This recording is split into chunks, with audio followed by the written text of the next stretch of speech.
On this episode of AviatorCast, we speak to my friends John and Rose Dorcey. Welcome, aviators, to another episode of AviatorCast. Load up your flight bag with useful flight training topics, interviews, and aviation passion.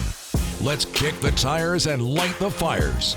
Coming to you from Angle of Attack Headquarters in Homer, Alaska, here's your host and flight instructor, Chris Palmer. All right, welcome aviators to another episode of AviatorCast. My name is Chris Palmer. I'm a flight instructor. I have a flight school in Homer, Alaska, and I create lots of online content, including this podcast. I also do YouTube and Instagram, which you can check out.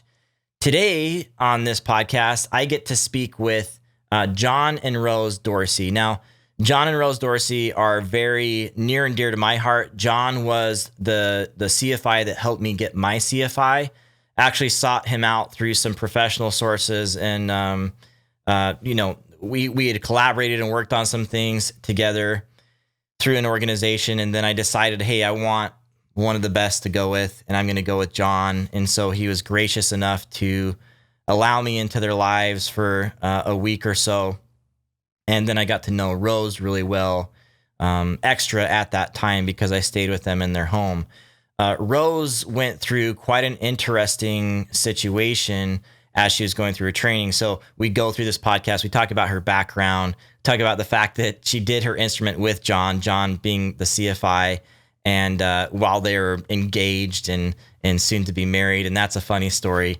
But during her commercial training, which was, in her actually fairly recently, just a handful of years ago, she was about to take her checkride and had a brain aneurysm, and a very scary situation. We talk about that or she talks about it. I don't really talk all that much in today's podcast, but just an amazing story. Lots of miracles in between. And I think there's a lot of fun stuff here from the perspective of a couple that both enjoy and love and are involved in aviation all the time. And I just really appreciate their positive attitude and perspective on it. And then also from the perspective of overcoming obstacles from Rose's perspective. So today's podcast is all about Rose. There was a previous podcast about John's journey that you can find. I'm not sure which episode it is. It's going to be pretty far back. And then John and I talked about meeting up in another episode, So that is what we're going to be covering today. This ended up being a fantastic podcast, and I can't thank Rose enough for coming to tell her story, and I'm excited to share it with you guys. Just as a couple of notes, if you are here on YouTube and you enjoy this as you're listening or watching, please subscribe and turn on that notification bell and join in the comments and let me know if this is, what you thought about this podcast. And if you guys have any messages for Rose or John, you can leave them there too, and I'll point it out to them. If you're on podcasts, you'll be listening to this as well. Please subscribe there, whether it's on iTunes, Spotify, Stitcher, Google Play. It's pretty much everywhere. And I'm going to incentivize you to leave a review. So if you leave a review and I read it on the show, whether that be on any of those platforms for podcasts or on YouTube, I think YouTube's going to end up working a little bit differently. Like, you need to subscribe, notification bell, and leave a comment, and that will be your entry into getting a free t-shirt or a hat is basically what I'm saying. So leave a review or go through that YouTube process, and I'll read your comment on the show, or I'll read your review on the show, and you can get a free hat or shirt. Okay. So I'll be doing one of those a week here coming soon. Just going to get some of those gathered in and then start to share them. And happy to share that with you guys, and really appreciate your support. You are what keeps this podcast going. And, I know we're taking a little bit of a tangent here recently, and I'm not sure it's so much of a tangent as this is, I think, the best thing that we can do with the podcast right now is start to share other people's stories. Because as I reflect back on having just done this interview with Rose, this is such valuable content, really such a valuable story that I can't think of anything better to share with you guys. So thank you for your support. Thank you for being here. I hope that you enjoy this time that we get to spend with John and Rose Dorcey. All right, everyone, we're honored to have two very special guests with us today, some dear friends of mine, some of the best people I know, John and Rose Dorcey from Wisconsin. How are you guys? Hi, We're great. Chris. Thanks. Wow.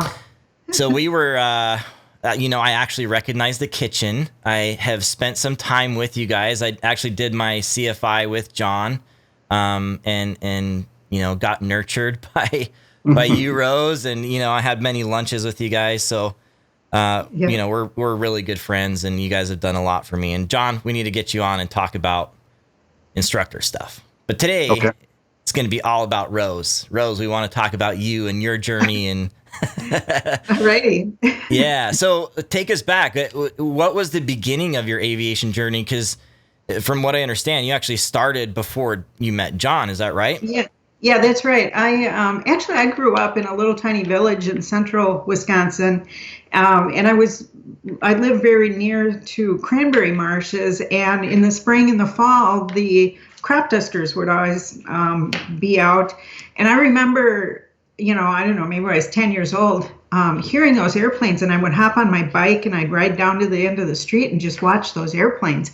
And I was so in awe of them because they were, they were big and loud, and they swooped down low, and I just thought it was the coolest thing. And and then I even remember one time when I was very, very young, an airliner, going over my house, and I was wondering about all the people, on the airplane, and who were the pilots and those kinds of things. But I didn't start flying until I was on my 30th birthday. I had my first flight lesson, and I always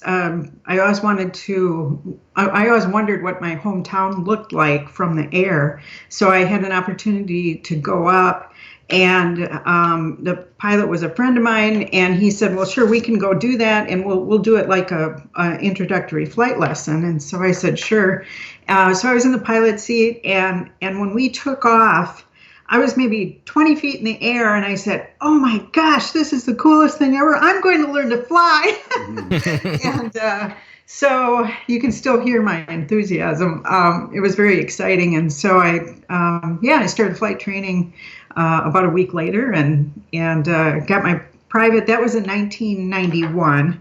I got my private about a year later, in 92, and then in 10 years later, I worked with John on my instrument rating, and then about 4 years ago, I started working on commercial. And that's when we had some interesting things happen. Yeah. So let's stay in the very beginning there. So when you went through that in 91, I'm not sure which age the kids were, but they were still kids, right? I mean, what was it like to juggle that being a mom at the time? Yeah. It was a little bit difficult. They were 4 and 8, and so they were in either preschool or grade school already, and so I would try to schedule flight lessons while the kids were in school.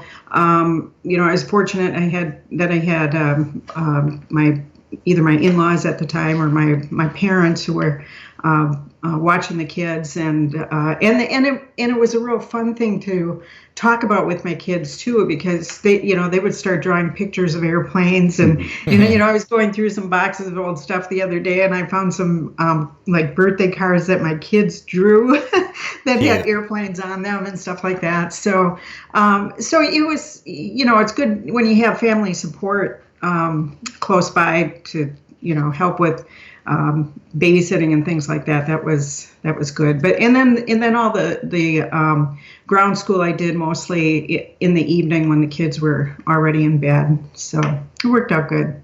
Yeah, I just think of like Chelsea, my wife, doing anything like that. Like she just tries to get a little spare time. But we're in a different stage too. We have a 3 and a 1-year-old, so it's chaos. Yeah. Yeah. But I've always honored mothers that somehow get through this, because it is a hard job to be a mother, but to juggle it with also doing flight training. All the men are out there complaining about how hard it is, and here you are, a mother with 2 kids, 4 and 8, trying to do it. So that's just real impressive. Thanks. Yeah. I mean, it was like I said, it's a real fun thing to talk about with your kids, and I would take them to the airport and we'd look at the airplanes, and and especially with my daughter, she was a little bit older at 8, and so we talked about the weather things, and it was a lot of fun to kind of share it with them. So what's the where did you get involved with like women in aviation? Because you're involved there too, right? Yeah, well, I'm not sure if that was so much a thing back then, or like where you got involved with it. I actually joined the 99s. Okay. As a student pilot. They called them 49 and a half. No, that was the men. I was a 66. That's what it was. I forgot about that. And so I was a student pilot, and I can't remember. I think I went to one of their events, or maybe I met them at it might have been at AirVenture. But then I went to one of the meetings, and I met some really great people who are very, very supportive. So I became a member of the 99s, and just recently I just reconnected. John and I go to Alabama for the winters, and through Facebook, a friend of mine who used to live in Wisconsin that I met through the 99s reached out to me, and they were having a 99s meeting in Gulf Shores near where we stay. So I got together with them. I went to one of their meetings, and again, I had that great, all those great people that you meet through organizations like the 99s and Women in Aviation. I was very involved with that as well. I was I was the president for a while of the local chapter here in Oshkosh, and they're both really great organizations. They have so many good scholarships, and just having that, those people who, as anyone who's passionate like you are about something, it's good to have groups like that around you. So. Yeah, so for those women that are listening that maybe don't know, maybe you're new to aviation, there are primarily those two organizations, right? The 99s and Women in Aviation, that are very supportive of assisting and supporting women in aviation, and really cool heritage there too with both of them. They do a lot of good work. Yeah, you're absolutely correct. I highly recommend any woman who's thinking about training, doing flight training, or is a pilot already. It's still very important to stay connected to those organizations, and you get a great magazine from Women in Aviation, and it just helps kind of fuel your fire, I think. Yeah, I'd imagine that, especially with like-minded individuals and seeing other people succeed. I've heard it's really helpful. I know it has been for me. So, in other ways. So, so you got your private pilot license. Mm-hmm. The kids are still growing up. Did you stay active as a pilot while they were growing up? Yeah. Well, as the kids started getting, their mom and dad were pretty active in things, and of course they got really active in things. So then about a year, I think, after I got my private, I was still flying, but then I slowly, was kind of cutting back because, we just had, they were going to basketball and, football with my son, and BMX racing and soccer and, all that stuff. And so I just kind of, let it fall to the side because I knew I could go back to it whenever it was the right time.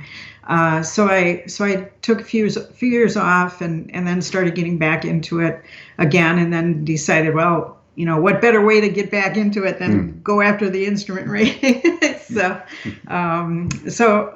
that's when John and I started working on that, and we did kind of an accelerated program. He took 10 days off work or 2 weeks off work, I guess it was. And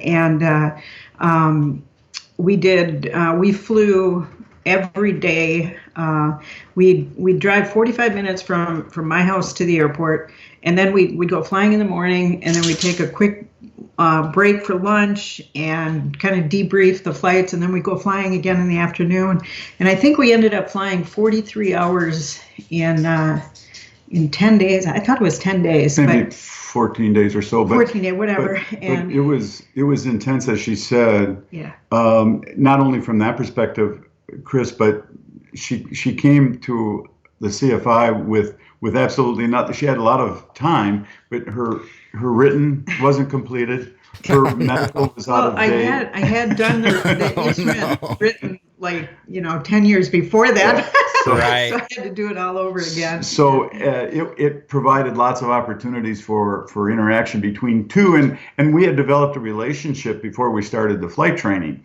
So now all of a sudden, I'm not just teaching a student client, but I'm teaching my fiance. So that was just a little extra pressure, and we might as well do it in the hottest 2.5 weeks of the summer in Wisconsin. Let's see, what else? Oh, planning a wedding. Sure, we'll throw that in there too. Why not? So yeah, lots of challenges. Lots of challenges, and I know we've told you this story before, Chris, but after it, it gets a little heated sometimes between people you love, and it was a different instructor-student relationship, So if we get ticked off about something, we didn't hesitate to let each other know, and sometimes you would be more professional about that with just right. Another CFI who you might hire. So we had a couple of interesting moments where I didn't know if the wedding was going to go on, let alone the instrument rating. But yikes! But we persevered, and it worked out very well. Yeah. So it seems like the perfect stress test for a marriage, though. Like if you can make it through that, you are good to go. Overall, it was a very, very good experience, and we always talk about this part of it where we got a little stressed. Stressed is a nice word for it, I guess. But honestly, I wouldn't do it any differently. I love that accelerated, 10-day, 2-week, whatever it was, program that we did together. And even though, and what John was saying, I needed my medical and my instrument written within those 2-week those days, and so I should have had those done before we started, but regardless, it happened, and I got the result. We got the result we were looking for. So, had a good instructor. Yeah, well, I think that's the key here. So I have all my alarms going off as an instructor over here. Written isn't done. Haven't done it in 10 years. 2 weeks. Exactly. So John, taking a tangent is like an accelerated course like that, just off the shelf with anyone off the street. Is that something you recommend? I get that question a lot. So it really, and I'm glad you presented it like that, the question like that, Chris. And what I would do always is do an interview with the clients before I get started, and try to figure out what their goals are, their availabilities, what they've got pre-work already done, some of the road bumps, those little hidden potholes that he or she may not have been aware of before we got started. So that way we both know what we're working with. And then we try to set up a plan of action. But I think it's a special person that can, both as a flight instructor and as a student, to do that in a 2-week thing. For some folks, absolutely. I've worked with medical folks, people that just can't get away very well on a schedule, because their schedule isn't theirs. So for those folks to be able to take 2 weeks, 3 weeks out and do it, that may absolutely be the best way to do it. My recommendation to anybody considering that would be listening to this is talk to an instructor that is looking at that kind of an opportunity for you as well as them. Because it's a big time commitment on the instructor side as well, right? Huge, yep, huge, and sacrifice for family and everything. You're all in all day. Exactly, and not that we did it quite like that with you and your CFI, but yes, we did. It was still, yeah. And we did it, as you mentioned in the intro here, in our house. We were together literally 24/7, and that afforded us a lot, especially working on that CFI, a lot of opportunities for philosophical discussions, those kinds of things that you get when you're working on your CFI, but to do it around the dinner table, what a great opportunity. Yeah. Right. So let's get your resume a little bit so people understand, since you just came into the picture of Rose's life. And speaking of coming in the picture, there's our friend Buddy. Yeah, Buddy's jealous. He was crying because he couldn't sit by us. So. We didn't want you to think that we were abusing our dog. Well, my resume started, I was 8, took a penny a pound airplane ride as a kid, flew over my house, my school, said, that's it. That's what I want to do for the rest of my life. And been really blessed to be able to do exactly that. So I went into, in 1969, I went into the Air Force just as an enlisted guy, worked on a missile system, started meeting pilots. People in my squadron were pilots, those kinds of things. And it really fueled that. I'd actually started taking training before I got to my permanent duty station in North Dakota. But again, as we mentioned earlier too, surrounding yourself with like-minded folks does so much, whether it's online or in person.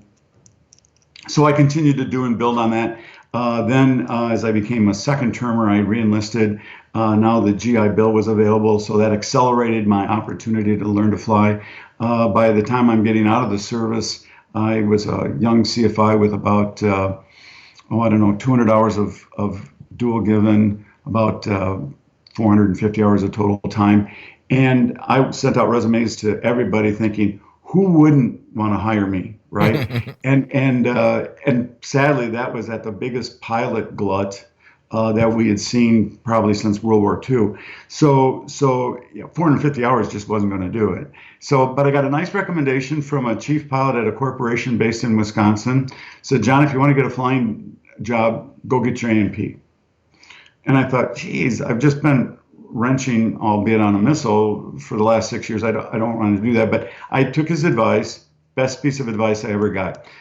In that time, I added my double I, added about 600 hours of flight time in those 2 years, got the A&P, and never looked back. Always had another opportunity. Just all I had to do is say yes. So it's worked out very well. Ended up being the chief pilot for the Department of Transportation, Wisconsin, for 22 years. Managed the airport operations portion of it here at Oshkosh for 5 years. And then, even better, we retired and still flying like crazy. Still fly. Yep. I probably did last year about almost 250, 300 hours somewhere in there, dual given. Yeah. Wow. Crazy. So you're the current thing you guys are doing when you go when you're being snowbirds, going down to, where is it? Alabama? Is that where you're going? Yes. Yeah. So that's interesting what you're doing down there, John. So just share that real quick. Sure. So we're just literally about 35 minutes from the Naval Air Station at Pensacola, where the Navy does their flight training and a lot of other flight training gets done. What the Navy does is after you get accepted into their program, they will farm out their aviation cadets to 5 FBOs in the immediate area. Some are in Florida, some are in Alabama. And those FBOs, flight training facilities, will take these students up through solo. And then we turn them back to the Navy, where they actually get started then in the Navy program. So I've been fortunate enough to do that for a couple of years. And boy, oh boy, it's just, you can't help but get excited. 21, 22-year-old kids right out of college. And all they want to do is go flying and talk about it and breathe it at the airport and stuff. It's just so exciting. Yeah, that sounds like a lot of fun. Oh, it is. What's the flying club flying you do? And then, I do a lot of flying club work here in Oshkosh and some Piper Cub stuff down by Milwaukee. So, keeping very busy. You always are. Yep. You're very, very active as an instructor. So, it's that pedigree that led me to want to do my CFI with you, and maybe we can touch on that later. Let's get back to Rose. Let's get back to the time frame of getting the instrument done. Now you guys got married, everything worked out. So what was your flying marriage like from then on out, leading up to the event, which we'll talk about here in a bit? Well, we mostly did, flying around the state of Wisconsin. We did one thing that was really fun. But I can't remember what year it was, maybe 2010 or so.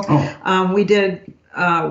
We had this harebrained idea that we wanted to visit every county in Wisconsin that has a public use airport. So Wisconsin has 72 counties, and 60 of them at the time had public use airports. So we made 4 separate flights, and we went to all 60 of those airports. And we didn't want to just do like a touch and go. We wanted to actually stop and walk in and talk to people or meet people, whatever. And so we divided it almost evenly between the 60 airports, and then they did these 4 different flights throughout the summer. And that was a real fun thing.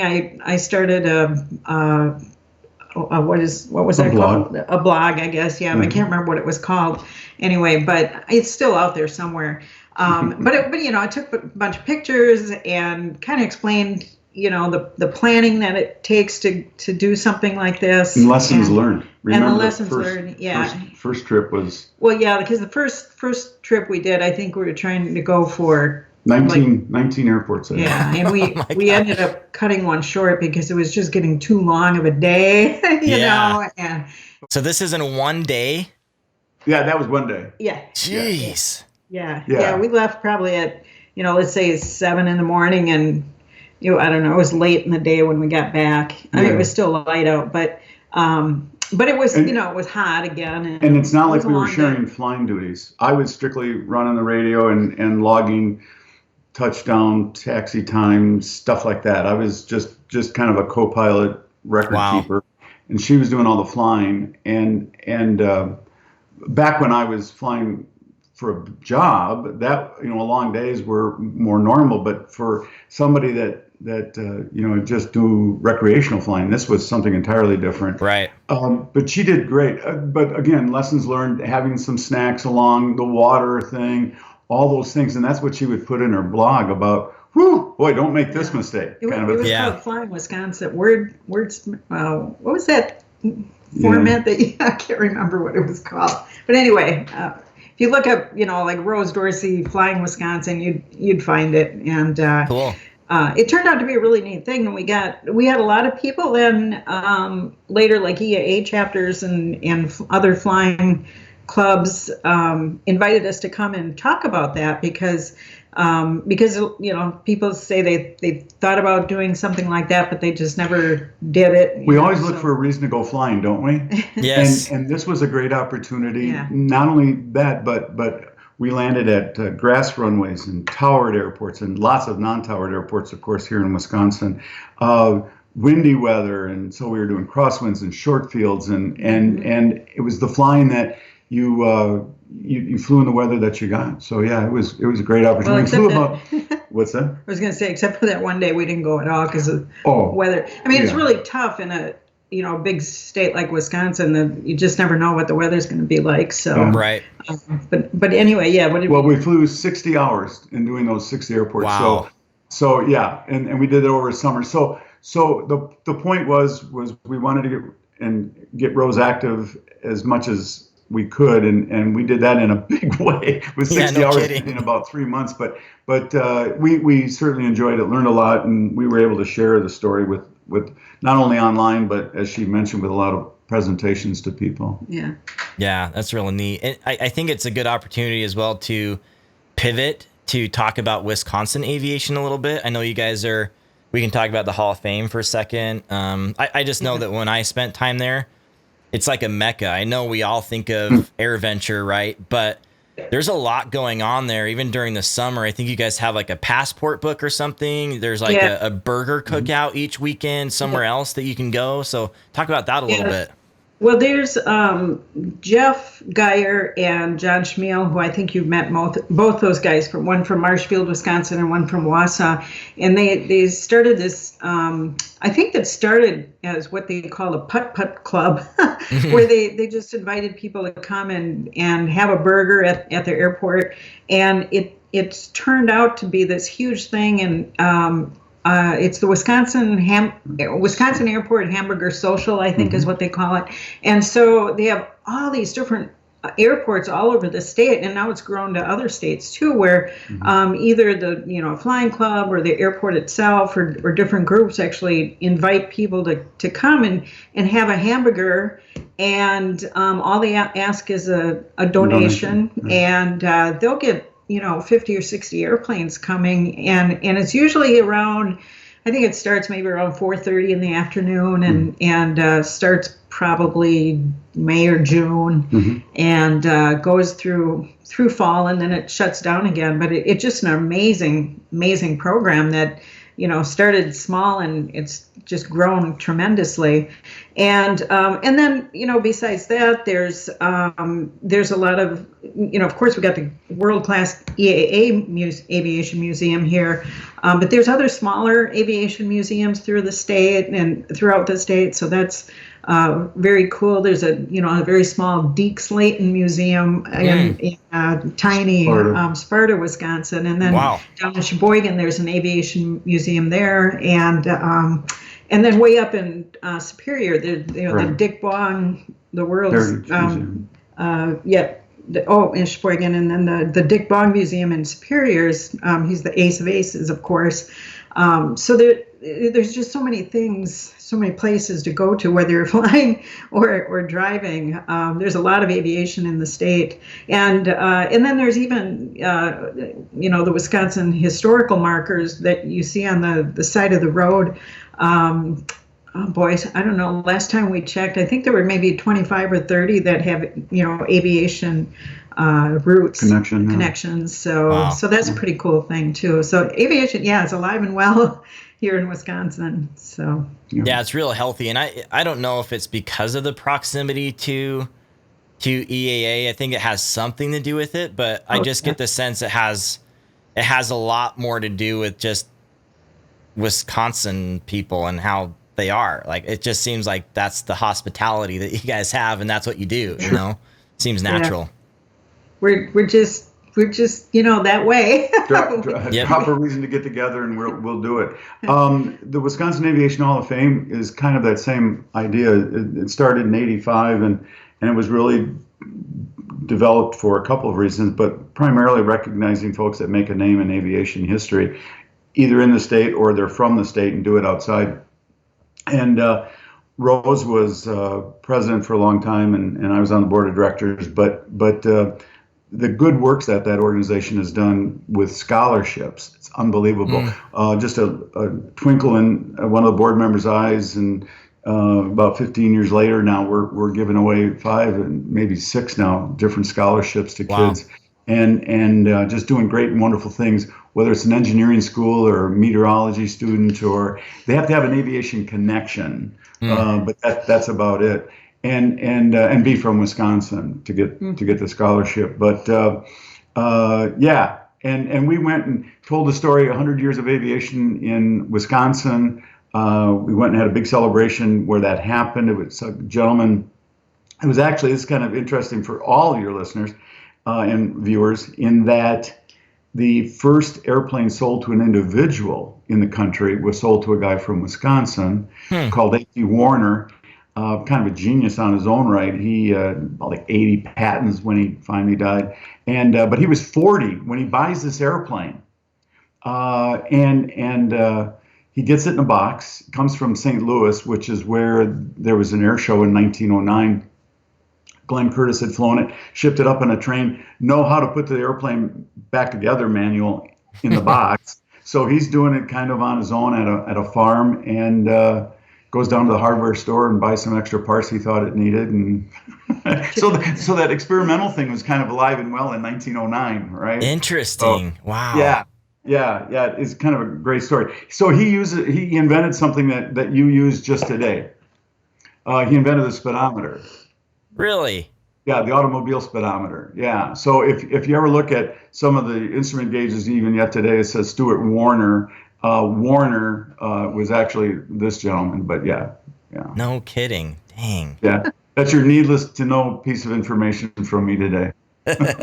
Well, hearing all that makes me really really miss Wisconsin. It's hard because, I mean, speaking big picture, wherever I go, I leave a little bit of my heart, but I left a little bit more in Wisconsin. You know, I've been there several times and with you guys, and makes me want to go back. You consider this place your home away from home. You're always welcome. I appreciate that. And I know it is. I know that as a fact. So Rose, then you guys have your great adventure. You hit those 60 airports. Obviously John is always in aviation. He's always instructing.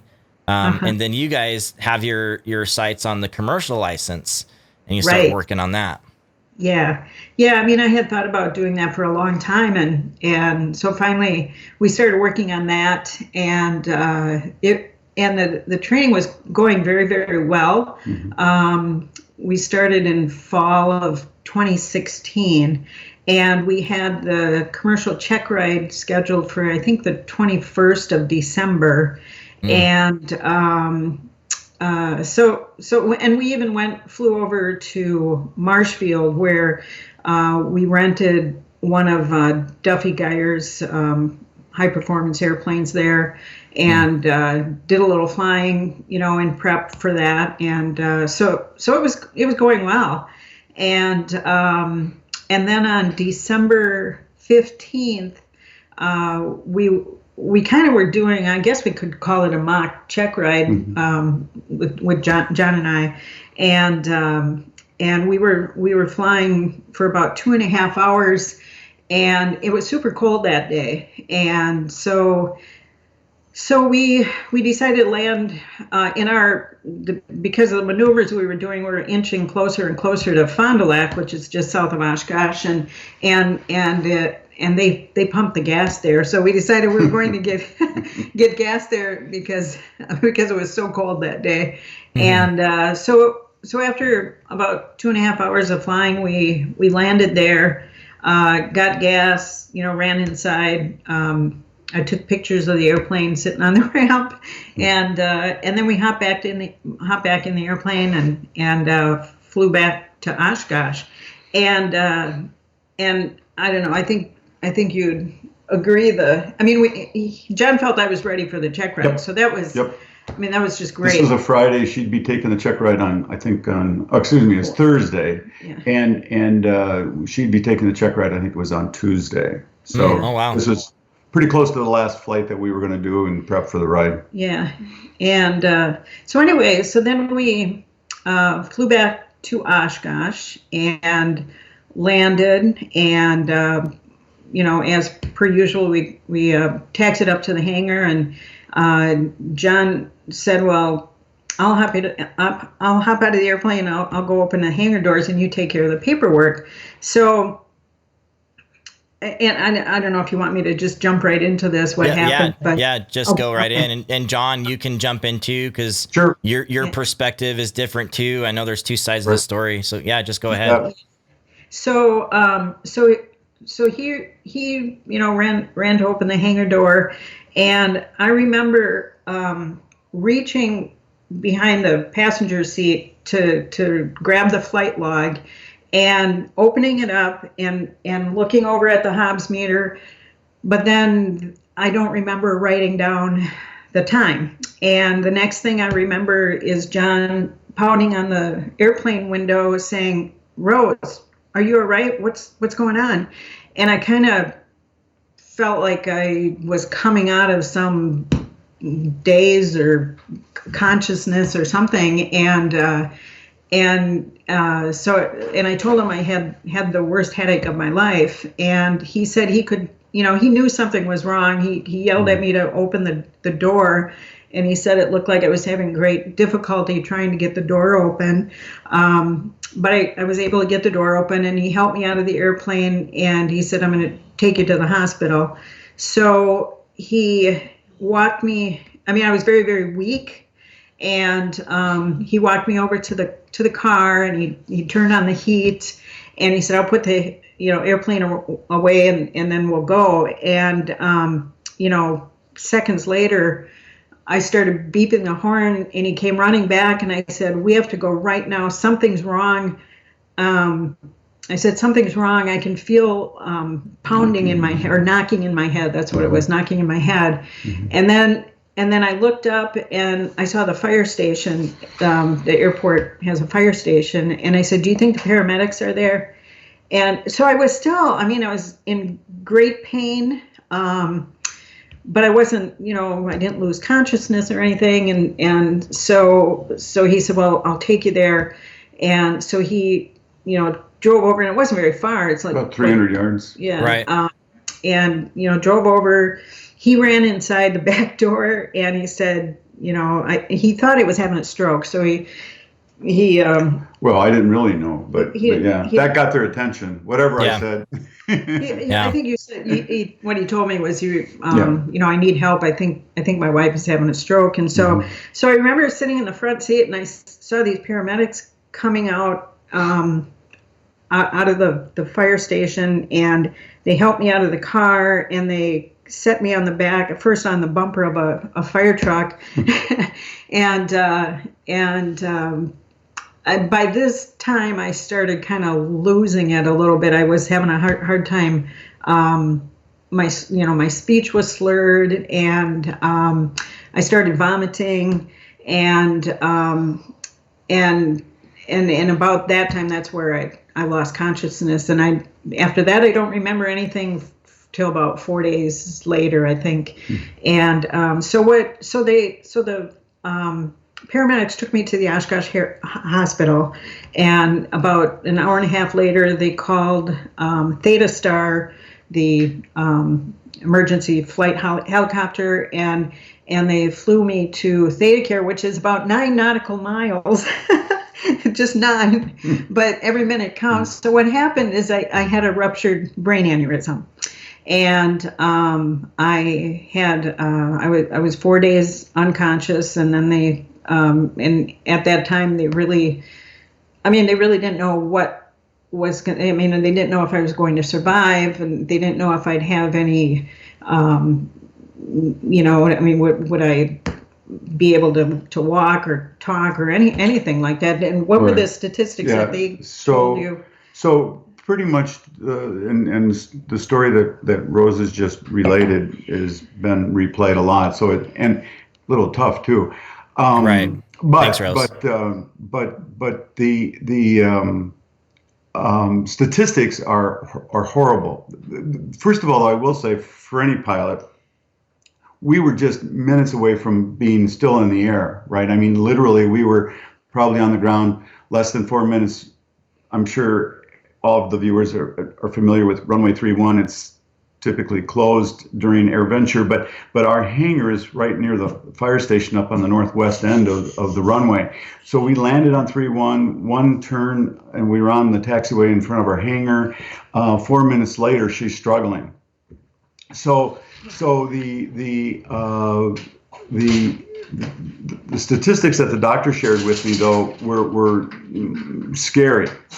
Can't say it any other way. So of people that suffer cerebral hemorrhage of an aneurysm, they're divided into thirds. Usually a third of the people don't make it to the hospital. So that's what I was going to say, was about speed as being a big thing. If somebody says they got a headache, don't think, oh, take 2 aspirin and call me in the morning kind of a thing, because it may be something a lot more significant than just a headache. The second third will not survive the repair procedure. And then the final third will have 50% of that final third will have some kind of significant deficiency. Blind, they won't be able to speak, they won't be able to walk, those kinds of things. So that was the prognosis that we go into that I go into the ICU. She's in there. That's what the neurosurgeon is laying out for me. And I'm going, wow, kind of a smart aleck thing. I said, well, doctor, at least we're over the first hump. We made it to the hospital. So right. 21 days later, we walk out, literally walk out. So yeah. And I'm doing great. It feels like a miracle. It is. And that was very hard to deal with at the beginning. Why am I still here? Why, so many other people don't survive this. But I was surrounded by people who prayed well and hard. My daughter, I think she's a Dominican sister, and one of the very first things I remember when I woke up after all this is my daughter, and I could barely, I was only probably awake, for a couple minutes, but the first thing she said is Mom, don't worry, all 350 sisters are praying for you. And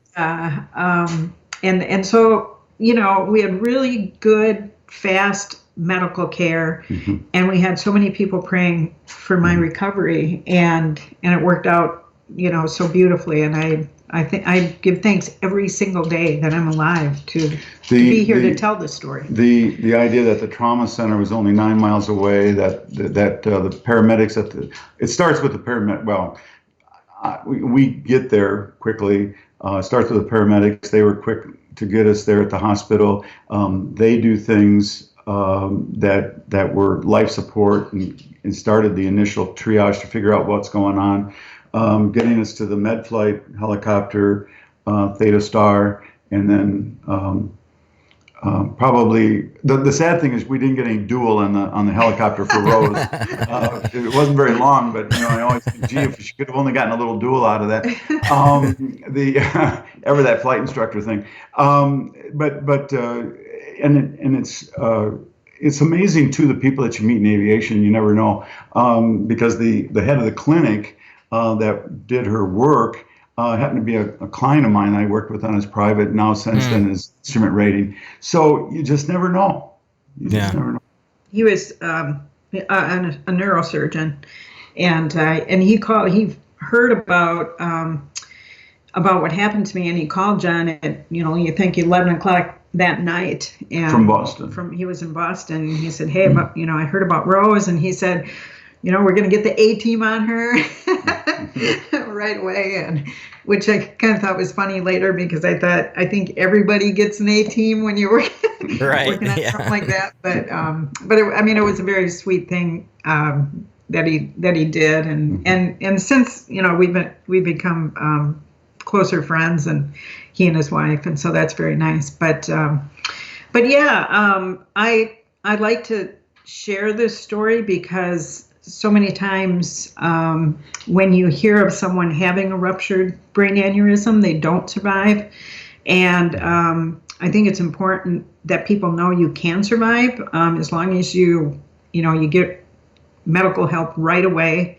And, it's not my plan. I mean, it's God's plan, of course, but still you can work with him a little bit to make sure, those odds are better. So, and it is hard to talk about it, like John said, a little bit sometimes. But it's been 3.5 years, and so now so everybody asks, okay, are you going to go back and get your commercial, or are you going to go back to flying? And right now I'm just not ready to go back to flying. I've always been active in so many different things, and right now I just feel like I'm not ready to go back to flying, and who knows, I may in the future. But I did, and I think what you're probably about to say is I did talk to folks at the FAA, and they were nothing short of amazing as far as being supportive and sharing the right steps to take to try to get the medical back. I talked to the neuroradiologist, and he said he has worked with other people who have had ruptured brain aneurysms and were able to get their medicals back. And so I feel like it's in the cards when I'm ready to. Just a short story, Chris. So we're convenient with AirVenture, about 6 miles away. But so during AirVenture, let's see, was that 2017 or maybe 18? So it was shortly thereafter, after the incident. And so we go into the FAA building, and we wait in line, and we at the medical area, right? And so I say, hey, we want to talk about what the process is to get a medical back after a significant medical issue. And so the gentleman that was kind of first up in the queue said, okay, sure, we can talk about that. What was the incident? And so I explained it, and he goes, he happened to be from the Chicago regional office.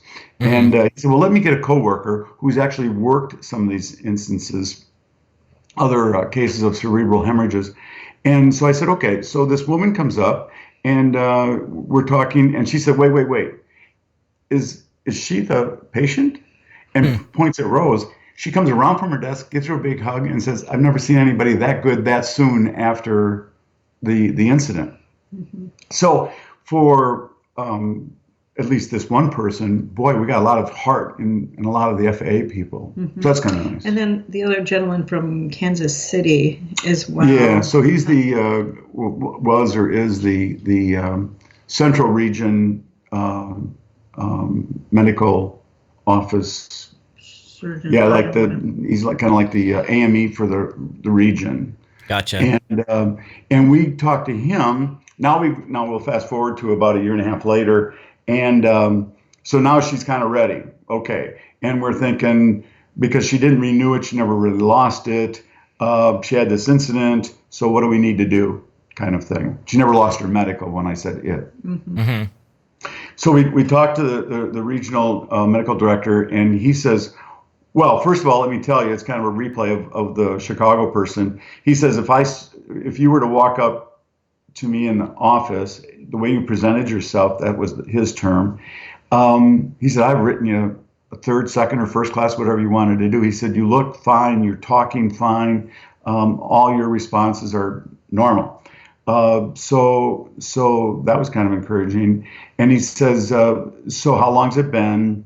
And he said, so all we really need is a package from your neurosurgeon, and then your AME to do the exam, and then of course don't have the AME issue anything. Send it all to whether it be Chicago at the Great Lakes region or at the Central region, and they would handle it themselves there and kind of act as an intermediary. So just great, wonderful news, great and wonderful service. Great. That was all great and wonderful, but I still haven't actually, John, I pulled the trigger, I guess. I've been flying with John, but I don't know what's holding me back a little bit. I'm not ready to start flying again. I don't mind flying with him, but acting as PIC, I've got some sort of little mental block right now, I guess, where I'm just not ready to do it. You're still in the left seat and still flying. Yeah. I'm just over there, taking space. But and I can kind of understand that coming that close. Do you want to? Although the doctors will tell her, and every time she goes in for an annual check, the odds of having another one aren't very high. Well, like 3%. It's very low. There's 3% of people who have had a ruptured brain aneurysm may develop another one, and that's why I get a CT scan every year for a few more years, and then I think then it's maybe every 3 to 5 years, I think, just to make sure. But yeah, I've always loved everything aviation, and I still do. And so it's hard to think that I'm not flying right now, but I'm this sounds crazy, but I've always wanted to learn how to crochet. So I took a crochet class in December, and now I can't stop crocheting. And I've got 4 grandkids, and I'm having a lot of fun with them, and we're playing the ukulele. I'm learning to play the ukulele lately. I'm doing a lot of other stuff. But it's like my mind is always thinking about flying, and, someday maybe I will. Well, and it's not like it's totally out of your life. Like it's still part of your family makeup. John's doing it, and you're probably usually going to fly with John anyway if you go. So it's like, a bit of a safety net. I totally get it. That would really, really set me back too, and I'd second guess going up again. So Yeah. I think there's lots of lessons there though. Like, if you don't mind me saying, just we're, you know, collectively here, we're people of great faith, and I see miracles in there with how close the fire station was. You know, I did my training probably in the same airplane, Right. 777 or whatever. 70 Golf. Yeah, 70 Golf. And then the fact that, so the Thaden, what is it called again? Theta Star is the name of the helicopter operation. Helicopter, and Theta Care is the hospital. So, but they have like a specialty division there for neuro issues. Is that correct? Yeah, they have the neuro ICU. And honestly, I could have gone to a hospital, because they said they asked John if there was a preference, because there's a neuro ICU in Appleton as well. But Theta Care is very well recognized, and so that's where I was. And it's a regional trauma center, so I figured, hey, we're pretty close to trauma. Yeah, let's go to there, and it worked out really well. And then John's student was there. I mean, just kind of one thing after another. It kind of the perfect calming of the storm, I guess you could say. Not the perfect storm, but yeah, it's and then, you know, even kind of a lesson for people that maybe get in a position where they can't or are apprehensive to actively fly.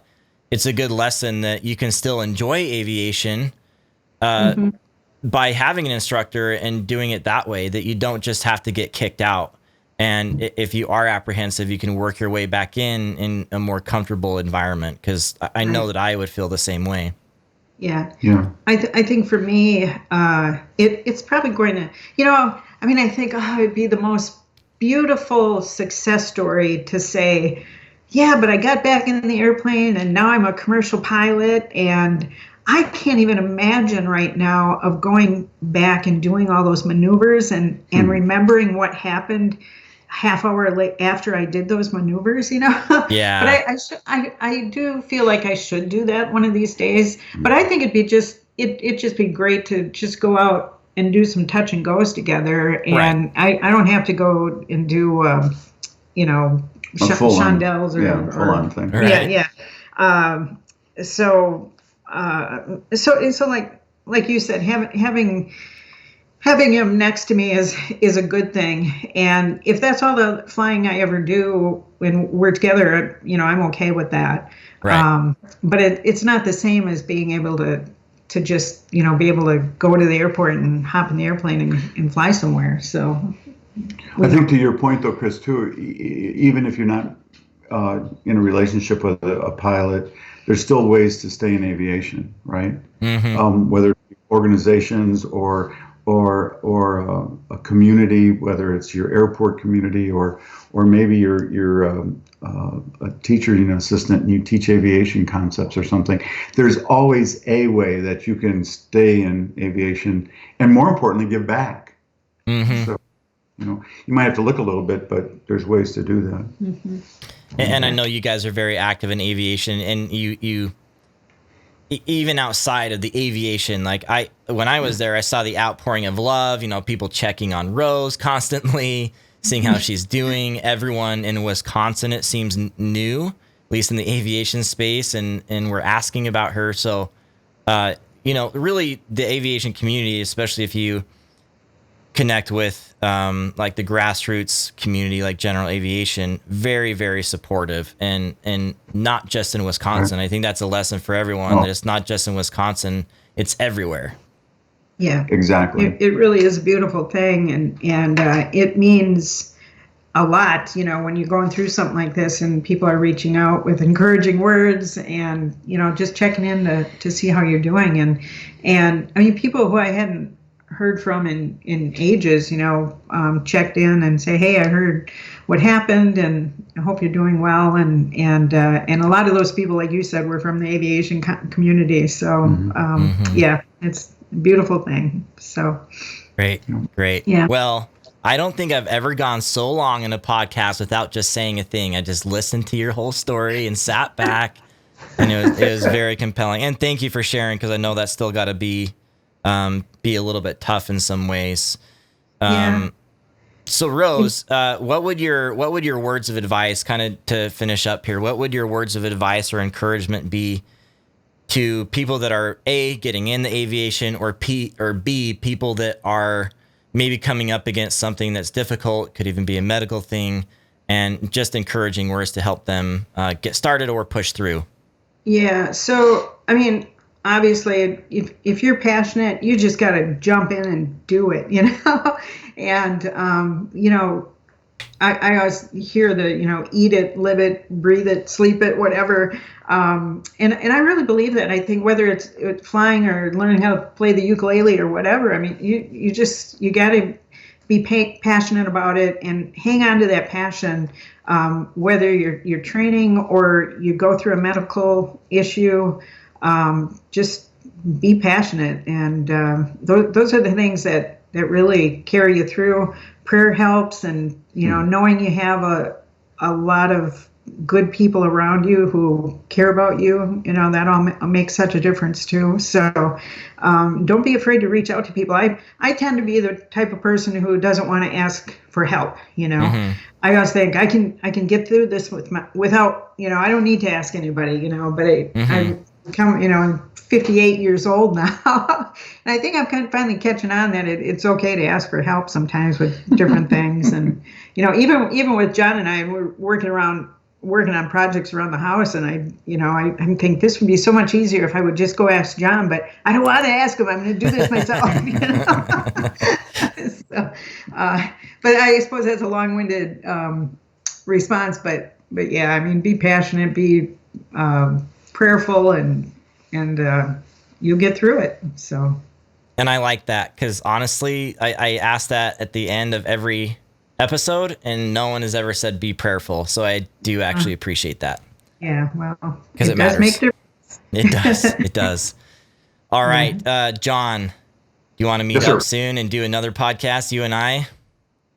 Whenever you're ready. I just hate to talk, so. Can I go back one more time? Yeah, absolutely. Go back. I think it's important if we can just real quickly talk about the symptoms of a ruptured brain aneurysm, because they are rare, and a lot of people aren't aware. And I think if we can make this kind of an awareness thing, this is a good opportunity to do so. Absolutely, yes. You talked about the sudden severe headache that I have. I mean, that's the number one. If people say this is the worst headache I've ever had, that's usually a good indication that you've had a ruptured brain aneurysm. But you may have the sensitivity to light. You might have like drooping eyelids. I don't think that's as common. The vomiting is common, and that was for me probably the worst part, because I can still remember that. She worries about that 3.5 years later. But anyway, she threw up on a fireman. Oh my goodness! Right? But I think it's the stiff neck, the sensitivity to light, the extreme headache that comes on suddenly. I just like to kind of share that, because it's kind of an important thing to know. Yeah, absolutely. Yep. Yeah. Technically, she didn't have a stroke, but the FAST acronym for stroke. The last one, T, is time, and that's speedy response to get to a healthcare. And I think that's what really set the stage for us. Is we were literally probably 3 minutes or less before we had the paramedics looking at her, in maybe 12 minutes before she was in the ER at the hospital. Yeah. So those things. As Rose said, if you got these symptoms, somebody says, "Hey, this is the worst headache I've ever had." Don't wait. Don't. It's much better to be embarrassed, like throwing up on a fireman, that nothing, you just got a bad headache, than to have died because you didn't respond quick enough. We don't see those things in GA, and we don't have the opportunities. I see those in GA as a pilot. What would we do if something like that happened on a flight? Whatever it is, we should try to find a place close by that's got some medical service that we can get to. And again, time is of the essence. Yeah, that's actually a good point. Is how do you prep it in flight to have someone there? And people don't like to go there, but to declare an emergency, which is the lowest, just do it. But then to ask them to have people there, like ready, is something that people can set up too. So give the people on the ground time to be there as well. Yeah, because literally we were probably 5 minutes away from that happening. Yeah. I mean, Yep. It could have easily happened while we were flying, when you consider how soon after we landed. So yeah, I mean, if you think emergencies don't happen, they sure do, and be ready. So. Yep. Well, thank you for that message, and thank you for offering that awareness, and you're an inspiration. I'm sure people will find that through this podcast too, and thank you, Chris. Pretty amazing. Yep, pretty amazing. I don't know what else to say. Yeah, and we appreciated you and Chelsea, praying and checking in every now and then. It was a wonderful thing. So friendship is nice. Friendship is good. Yep. It's very important. All right, you two. Thank you so much for doing this, especially you, Rose, since it was kind of a vulnerable thing to do. And again, I know it'll be helpful for someone. And I will talk to you guys soon. Hopefully see you guys soon, too. Looking forward to it. Wonderful. Thank you. Right. Bye. Bye. All right, everyone. Thank you for joining on this episode of AviatorCast. Again, thank you to Ron. Let me start that over. All right, everyone. Thank you for joining on this episode of AviatorCast. A huge thank you to John and Rose Dorcey, especially Rose, for telling her story. She kept it together. I know it's a scary situation and something that was literally life-threatening, and just so many lessons that we can learn in aviation about persevering, about the good people around us that help us. I think at this time as well, we're all very keenly aware of first responders and those on the front lines of, say, the virus right now. These people were there years ago and have been for us all this time. They were there on the front lines in a very big way for Rose, and did such an amazing job and acted so professionally and clearly. She also had some other help from a higher place as well. So again, thank you to John and especially Rose for joining us today. And please leave a review for the show. Engage in the community. I'm here to interact with you guys, and this isn't just one way. So I'd like to hear if you need any help, or if this story affected you in a positive way. I'd love to hear that as well. All right. I will see you guys on the next episode and speak with you then. Until next time, throttle on.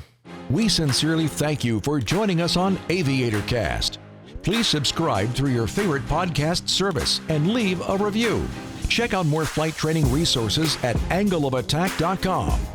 There you can find this podcast, many free aviation training videos, as well as online ground school for private instrument, commercial, and CFI. Got a check ride coming up?